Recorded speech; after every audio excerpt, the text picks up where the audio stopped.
आमदार माजी मंत्री सुरेश अण्णा साहेब, या मंचावर उपस्थित असलेले आमचे परम मित्र आदरणीय बदामरावजी पंडित साहेब बाबा, सहाल भैया, इनामदार साहेब, राजाभाऊ मुंडे साहेब, मोहन मास्टर साहेब, बीड केच्या नगराध्यक्षा, सर्व नगरसेवक भावांनो आणि बहिणींनो, मी आपला अधिक वेळ घेणार नाही. तसं माझ्या भाषणाला ऊन पडलंय, कारण आम्ही उन्हातली माणसं. गीते साहेब, तुमच्या भाषणाला पाऊस आला, शेतकऱ्यांना बरं वाटलं आणि त्या पावसाने याच्यासाठी हजेरी दिली की तुम्ही अन्नाची मागणी केली, ती सर्वसामान्यांची मागणी आहे, ते या पावसाने सांगितलं. अण्णा म्हणजे चमत्कारिक माणूस, सुरेश अण्णा म्हणजे चमत्कारिक माणूस. परवाच सुरेश अण्णांनी या महाराष्ट्राचे लाडके मुख्यमंत्री आदरणीय देवेंद्रजी फडणवीस साहेब यांच्या वाढदिवसानिमित्त महाआरोग्य शिबिर ठेवलं. किती लाख लोक आले असतील? 5,000, 10,000, 15,000, 20,000, 25,000, 30,000, 40,000, 50,000, 60,000, 1,00,000 लोक महाशिबिराला जमले आणि या महाराष्ट्राचा इतिहास मोडला, या महाराष्ट्राचा इतिहास ब्रेक केला.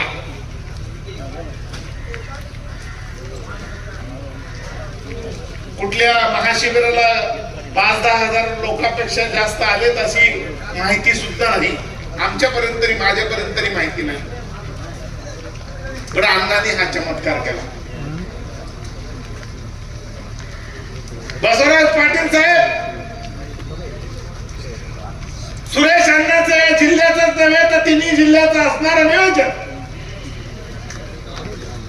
सुरेश अण्णांनी केलेलं नियोजन या निवडणुकीमध्ये इतिहास घडवणारं झालं आणि तो इतिहास घडवण्याचं काम आमच्या बसवराज पाटील साहेबांनी केलं.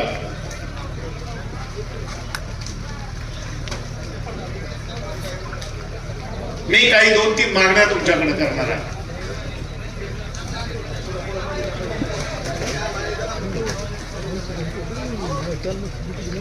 प्रकाश दादा, आदरणीय धस साहेबांना, बसवराज पाटील साहेब, तुमच्या समोर 2-3 मागण्या मी ठेवणार आहे. सगळ्यांना मानधन आहे, आमदारापासून खासदारापासून सगळ्यांना मानधन आहे. पण आमच्या नगरसेवकांना मानधन नाही. ते नगरसेवकांना मानधन मिळालं पाहिजे का नाही? मिळालं पाहिजे का नाही? नगरसेवकांना मानधन मिळालं पाहिजे, नगराध्यक्षांना सुद्धा मानधन मिळालं पाहिजे. काही नगराध्यक्ष टक्केवारी खात असतील, मला माहित नाही, पण ज्यांचं काहीच नाही त्यांनी काय करायचं? आमच्या नगरसेवकांना तर काहीच मिळत नाही. गेल्या 8 महिन्यांपासून निवडणूक झाली, 1 रुपया पत्रात पडला नाही. काय लक्ष्मणराव, तुमच्या पत्रात पडले का कधी 1 रुपया? म्हणून प्रकाश दादा आमची मागणी आहे, बसवराज पाटील साहेब आमची मागणी आहे, सुरेश अण्णा आमची मागणी आहे, येणाऱ्या तुमच्या अधिवेशनामध्ये हे बिल मंजूर करा की महाराष्ट्रातल्या सगळ्या नगरसेवकाला मानधन मिळालं पाहिजे. हे बिल मंजूर करा.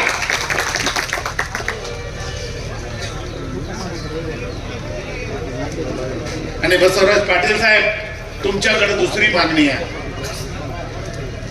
आमच्या बीड जिल्ह्याकडे अधिक फंड आला पाहिजे नगर परिषदेला. एकच बीड जिल्हा असा आहे की या बीड जिल्ह्यामध्ये 1 मत विरोधकांना मिळालं आणि 303 मत आपल्या पत्रात पडलेली आहेत. हा या बीड जिल्ह्याने इतिहास निर्माण करून दिलेला आहे. आणि याचं सगळं श्रेय सुरेश अण्णाला जात आहे.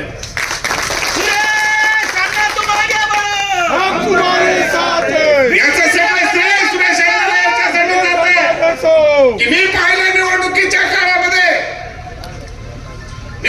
काळामध्ये आम्ही पाहिलं रात्रंदिवस निवडून आणण्याचं नियोजन सुरेश अण्णा धस या बीड जिल्ह्यामध्ये करत होते आणि त्या पद्धतीनं नियोजन करून त्यांनी या बीड जिल्ह्यामध्ये बाजी मारलेली आहे.